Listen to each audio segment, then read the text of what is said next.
since we're so far behind on the program, I think what we've decided to do is just quickly go through a couple of data and documentation issues and problems each panelist has been having, with the goal of maybe, 15 minutes so people can get to lunch. We're way off schedule, so we'll try to make this as fun, informative, and as fast as possible. And all of the panelists will be here afterwards, other than Diana, who's bordering a flight to get out. So if you have further questions, please come up afterwards. So as we start, I think most of you know everyone on the panel already, but I'll let each person reintroduce themselves if they want, just as they start to answer. So the topic here is around sort of, the thorny issues around supporting your valuation conclusions, and what some of the problems are, and what some of the data needs are, and what solutions this incredible panel have been coming up with. There's some ridiculous number of years of professional experience if you add all 5 up. I won't do the math. It might sound a little bit like the previous presentation, so I'll stay away from math for the time being. But so I think since we have several Big Four people on the panel, the first, I maybe start, Soren, to my right, with, and we can go across. What resistance have you been getting from clients, from auditors, your partners, from anyone else in regards to documentation? So I would sort of start with, where are the weak points in supporting your valuation conclusions at this point, as far as observable inputs? Thank you, David. I'm a valuator, but I work in the Big Four in PricewaterhouseCoopers, so I also help my colleagues from the audit department to review valuations. So regarding challenges in preparing valuation reports, but also in answering to the questions that the auditor or somebody who is reviewing our valuation report, so the challenges that we face, I will start first with the valuation related to business valuation. So in a valuation, basically the main categories of information that we need can be classified in 3. First one related to the relevant market for that business that you are valued. Second one, to understand the company. And the third one is related to the comparables. For the first one, relevant market, we use a lot of market reports, macroeconomic reports, which are available on the market, so we can have an idea here. The company, we should analyze the profitability, historical profitability of the company and the financial position.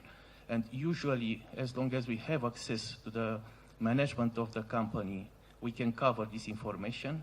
The third category, related to comparables, this one is more, let's say, difficult, especially in our region, because we need to find relevant information. Usually we use comparables related to the listed companies and recent transactions. With listed companies, the main issue is that the Romanian stock exchange is not very advanced, very mature. So we have problems with the liquidity, we have problems with the free float of the companies. So usually not very relevant information can be used from the Bucharest Stock Exchange. Therefore we use other more advanced markets to select the comparables. Of course, we need to consider appropriate adjustments as were discussed during the presentations today. Related transactions, there are several sources to collect information regarding transactions, but in the last period, less transactions were available on the market, and even for these few transactions, relevant financial information is not available because was not disclosed by the participants in the transactions. So these are somehow difficulties related to our market, our region, but I think that not only for our region. Let's see other regions.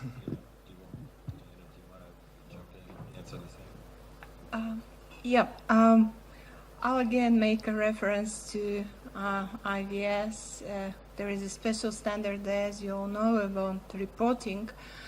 And without wearing my risk management hat, the only summary that I can do that is to say that our report should be auditable, which means that each and every assumption there and the conclusions should be quite transparent so that a person of our competency can review and can come to understanding why this conclusion was made. So, and which leads me to another question which probably we didn't touch upon much, but which is quite topical and debatable these days, and it's the use of models for valuations. You know, in our technological rich society, we are experiencing this every day, and clever people are trying to automate the valuation work as much as they can. Yes, we know it's coming. It is actually here.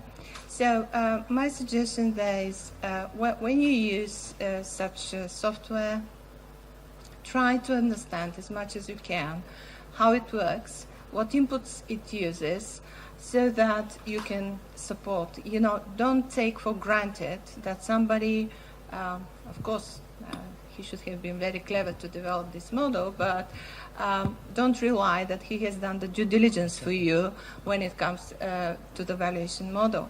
So, and don't use it as a black box. You know, there are certain softwares that are being promoted as being very efficient in use, very user-friendly. You just put a few numbers there and they come up with a number. So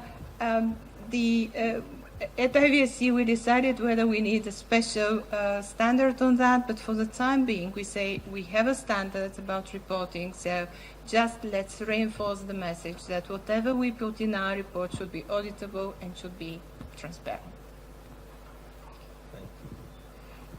I think maybe that relates.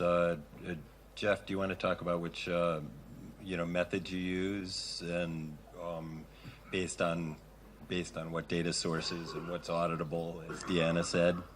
Sure. Yeah, happy to. I think that the answer is, at the first level, it's really easy. I think my favorite, what was the way you said, do I favor an approach? I favor the discounted cash flow method. Once you get beyond that, the whys and the hows get pretty complicated. The advantages of the DCF are, I think, pretty obvious, that they allow, first it reflects the reality that investors really don't care a lot about what the company did last year. They want to know what it's going to do after they buy it, after they own it. Now, the past can be a good indication of the future, don't get me wrong, but if I buy an asset, last year's dividend is irrelevant to me. Next year's dividend is very relevant. So that's really a key. And then I think, what some would point out as the major flaw, which is that the DCF is, assumptions discounted by assumptions. It's not rooted in a lot of fact. I actually see as an advantage because it gives the appraiser room to build in all of the information about all the variables they're finding out about the business during their due diligence. I guess it's with the market approach and the flaws that often arise. Soren had hit on one, which is the lack of good data about transactions. when company A buys company B, they typically have very little reason to tell the world anything about their private transaction. But when they do tell, but when one of them is public or for some reason data is disclosed, even then I think that data can be very misleading. And the simple reason would be, if a public company, for example, is acquired, we are able to calculate multiples of the transaction value relative to, say, the public company's last year's of earnings that's publicly available. But playing off of the principle I said earlier about the DCF, it's to me, in my experience, both as acting as an M&A advisor in a prior life and as an appraiser, I don't really think that level of earnings that the company reported last year I don't think that's the basis that the buyer is acquiring the business on. The buyer's looking at what next year's earnings will be under their ownership and control, and presumably they're higher. But we don't know that information, right? We only know the transaction value and what the company did last year, and we can calculate a multiple off of that. But oftentimes it looks like a pretty big multiple relative to where the company might have traded the year before, I quote control premium.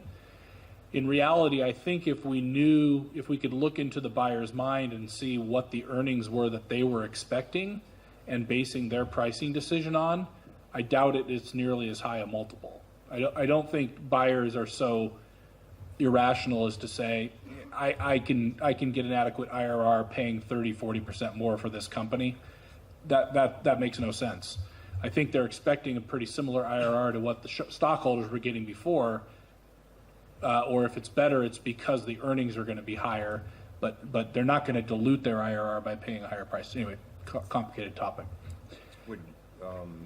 Just a question, because you're one of the leading experts I know in fairness opinions. Is that one of the few places where, when you're looking at a fairness opinion, you're getting a window into what the buyer expects?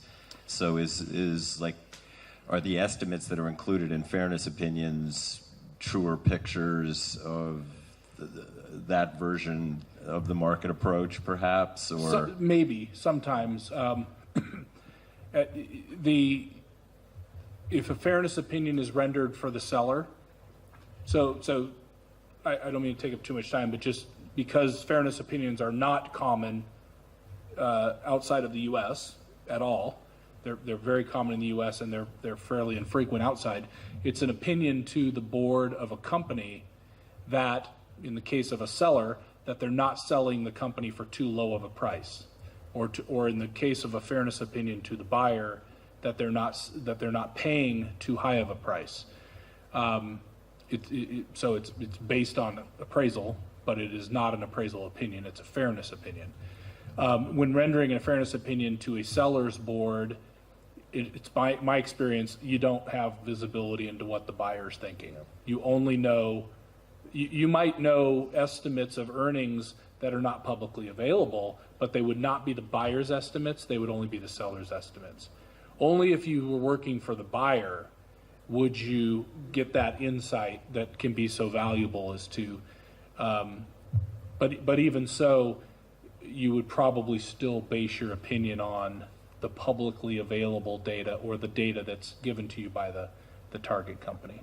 So, and there are databases out there for information that comes from those opinions, and BVR has one of those as well, the only one, I think.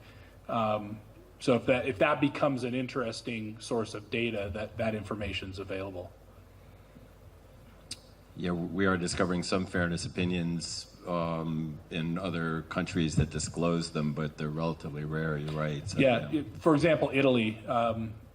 Fairness opinions are fairly common there, and they look much more like appraisals. And so for those of us who want to look at those and get info, it's far more rich info than it is for fairness opinions in the U.S. Sure. I'll skip on Andrew. Just you may have some other topic you want to speak about, so feel free to not answer my question. But since like Brexit, maybe. Yeah. Yes. Yeah. Or what's for lunch, which is where we all want to get to as soon as possible. But since you spoke about option price modeling earlier, a lot of that's dependent on management projections and future benefits and that sort of thing. So I wondered if there was anything in particular that you were finding challenging on the supports for arguing against management projections. And again, answer a different question if you feel a desire. Yeah, as far as option modelling is concerned, it's one of the peculiarities of option modelling that you're trying to measure the value of shares which are dependent upon growth, and yet growth is not one of the inputs into the model, and that appears completely counterintuitive. The reason why growth is not in the model is on the buy side. Because the person selling the option can actually hedge his risk, and so that therefore means if you perfectly hedge your risk, then you've taken out the growth aspect, and you're just left with the volatility on the table. From the sell side, the growth, of course, is already factored into the share price. In that the expectation is that whenever you're looking at a business, the market's view of growth is there. It's present in the share price. And the same happened with the example I gave this morning of 5.5 million lei. The lady who bought that business, she had a perception of the growth, as did the seller, and that would have actually influenced the price. So strangely enough, option pricing, we are freed, we're liberated from the ideas of having to worry about management forecasts, because perversely, and it is completely counterintuitive, and it makes no sense at first sight, forecasts, rates of growth, all those things are not a factor, and they're not an input into the model. I didn't mean to leave you until the end on my left, Daniel, but I know you have some strong feelings about the expense of research, some issues in cost of capital, some other issues that we've discussed. So I know you're friends with many people in the audience. I go ahead, share some of the things you and I have been talking about on this question. Yes, so I'm speaking on behalf of small valuation companies. That's why I was invited at this table. Just to be clear, we had Sorin, who is part of the Big Four. And of course, you raise very good questions, and there is also obligation from the international valuation standards to sustain, to argue whatever you put in the report. So then it's raised a very tough question.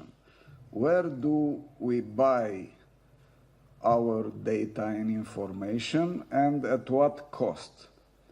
Of course, if you're a big company, then the answer would be obvious. You go to Bloomberg, Reuters, Capital IQ, whatever, ICI. Some of you who use ICI, the minimum subscription, $12,000 per year, it's not available to small companies. So I prepare some suggestions for those of you who cannot afford these big and reliable providers of data for valuing businesses. I have some suggestions which are quite reasonable.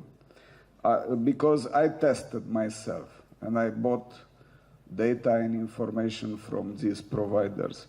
I will start with in-front analytics, which maybe it's better known in our world by their previous name, In Financial. They are really available for us because for one search the fee is quite low, $150, or you could get some very good deals on monthly basis. They provide data of all sorts of company multiples in different areas, regions, industry. The next choice would be, well, I think nobody is surprised, Business Valuation Research, BVR, where from this platform you could buy a lot of things. I will speak. They also have a very reasonable single search price, $235, but also you could buy some handbooks, like for example International Cost of Capital book, who is quite useful. A lot of us are using data from there. There is one problem. The number of industries which you could find there listed, it's somehow reduced, and you have a major issue to match your subject company to identify the correct industry, and this is challenging. But the fact that they offer the three largest company in the sample and three smallest allows you to go and visit their website and try to make a judgment, a professional judgment, if they are really comparable to what you use. Also, I think very useful, valuesource.com, I recommend you. And there is the new entry on the market. I didn't check it, but on his website looks very, very good, Markables.net. But the future will tell us how competitive is this provider. And for royalty rates and other data that we need in order to value intangibles, first of all, royalty range, royalty stat, royalty service, or ipscio.com. But I would say that royalty stat, it's only on subscription base, while the others you could pay per search or per number of records downloaded. So the other three are more available to small valuation companies. So this would be my recommendation. I'm in the same space as this, where cost is a real issue. And I can really say that the Asworth Damodaran website has got a huge amount of free resource. So if you want, for example, to find out what the beta is of basic chemicals or of discretionary retail or whatever, that information will be there, and it'll be based upon the US market, but nonetheless it tells you that the US market prices different industries in different ways. So there's a lot of very, very useful information on the Asworth Damodaran website, and as Jeff said, that's just providing you can find your way around it. If Asworth in the last month has been having a huge amount of fun writing about Tesla, because Elon Musk is currently our most compelling entrepreneur, though he's apparently making a mess of things. But if it's interesting because he's talking about his valuation approaches and theories and then exercising them on Tesla, and the results are comic in some parts. So I highly recommend those articles if you can find them, if you haven't been on Asworth's site. So I sort of promised Dana that we would just go through quickly with quick comments. So since we're so far over schedule, so maybe like in order to wrap up, I would just ask very quick, any last thoughts from the five of you? And I'll start back down here just on any comments that have come up, and then we'll get to lunch. It's clear that it's challenging to find reliable information in order to support and document our valuation reports. But on the other side, we have somehow to present in our reports how we arrive to a certain value. And as Diana said, these valuation models has to be auditable. We have to understand, and the methodology applied, we have to understand the key inputs, we have to understand the conclusion of the evaluator, and this is to be presented in the valuation report and is in line with the valuation standard requirements. Well, I'm reviewing a lot of work of colleagues, both within my organization and outside, working in a big four like Soren. So, trust me, when you review other people's work, it comes very easily what you should be doing yourself, because it's just about asking the simple question, how and why. So when you finish your report, my recommendation is just, if you have time, of course, we are always under big time pressure, but read it again and say, okay, have I responded, why, and how I've come up with this conclusion. As simple as that. Thank you very much for your attention. Thank you. That was great. So I'll take that one step farther, especially further. I'm sure, I can't even speak English properly. So in addition to what you were just saying, especially for folks who operate on their own or in smaller firms, I would say not just reading your report again yourself, but have a peer or a colleague or someone or a competitor, have somebody else read it, because I know this, I'm guilty of this all the time. We have a saying, we can't see the forest through the trees. The other one is, don't believe your own BS. If that translates, okay. You can tell me how that. I'm sure there is a similar Romanian. Don't drink the Kool-Aid. Those kind of things. It's often easy. You spend a lot of time on an analysis, and you take a big pride of ownership, and you think you've really solved the problem. But it's often good to get a skeptical colleague to try to poke some holes in it and open your eyes as to what the weaknesses of your own analysis might be to make it better. Andrew.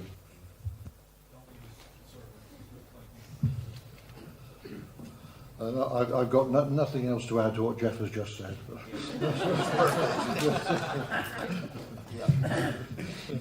Okay, our work is submitted not only to audit, but also to valuation review.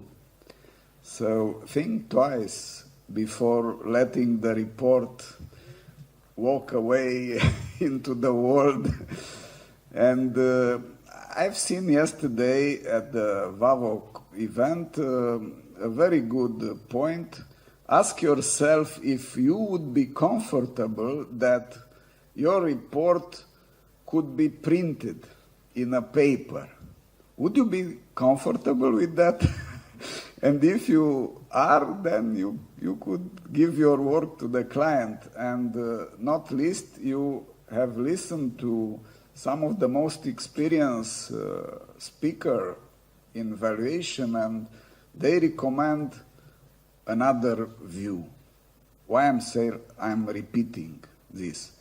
Because a lot of people, even in the room or our colleagues in the country, but what we are speaking is registered. So our words and recommendation will reach almost everybody who is interested in Anevar.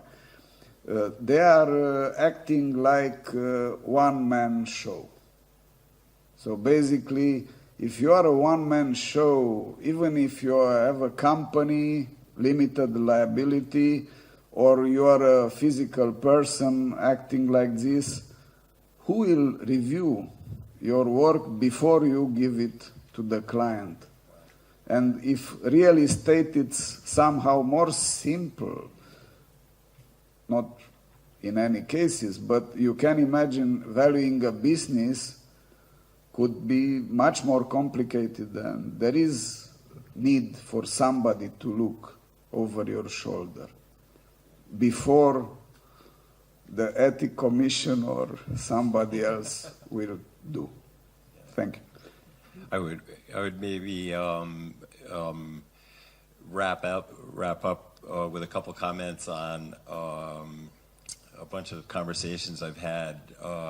Obviously, in Romania, many of you face the challenge that the comparables are a little more difficult, and you have the complications of determining whether a company in Finland or Poland or Bulgaria, or as George mentioned to me last night, he found some great comparables in Vietnam, and what adjustments are required. So you do have those challenges, but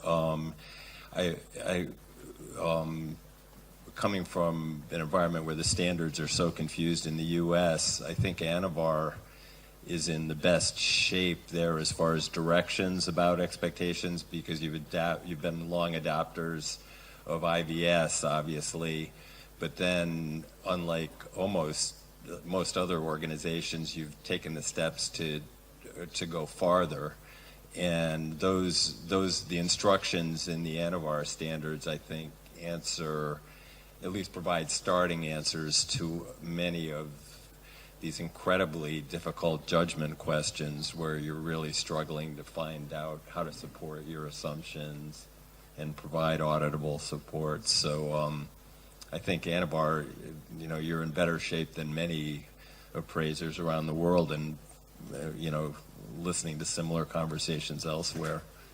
So I feel like that's a good positive note to end a great conference and a spectacular organization. So lunchtime, and everyone's around. So if you have further questions, they're here. Thank you. Thank you.